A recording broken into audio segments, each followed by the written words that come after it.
Efa natsidikitsika ihany izay sehatra ny tsy fandriam-pahalemana izay dia commune maro ao anatin'ny distriktany Manandrina no sokajiana ho faritra mena noho ny Asanjiola.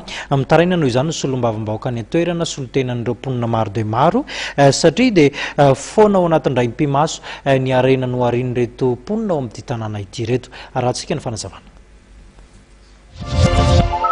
Mandry andriranantsy isan'andro ny mponina ao Manandrina noho ny tsy fandriam-pahalemana izay manjaka ny toerana.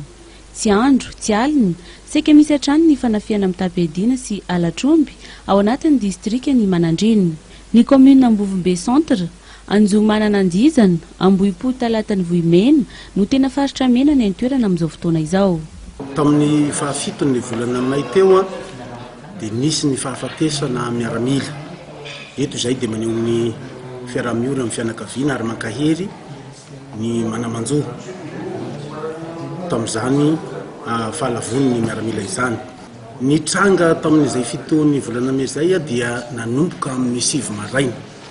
Ny tonga nanafika tao amin'ny Fokotany, Soafandry, commune Anjomanandizana, ny Andian-dahalo izay mahatratra any amin'ny 20 isa.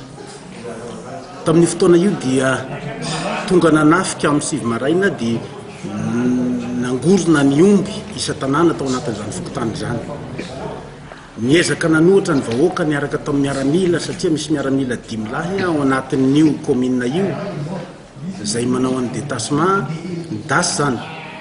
Tao anatin'izay dia nisy ny fifandomana, nisy moa niaraka ny vaovao avy any toerana dia nisy ny dahalo roa voatifitra maty ary nisy ihany koa ny miaramila maty.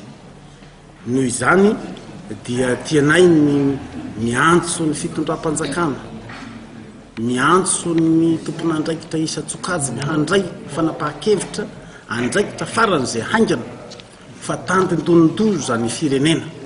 Ny fisian'ny fanondranana omby any ivelany no everiny député ny Manandrina fa antony mampirongatra ny Alatromby. Takin'ity parlementa ity ny ampitsarana ny fanondranana omby any ivelany. Ilaina ihany koa izy ny fametrahana lalàna miady amin'ny Alatromby, ny anamafisana ny ady amin'ny kolikoly ary ny fampitaovana ny mpitandro ny filaminana. Ny momba ny fandriam-pahalemana izay tokony dinihana maika eo anivon'ny fivorian'ny anti-admirapirenena, hoy ny député Andrianjahazy Fanomezatsoa.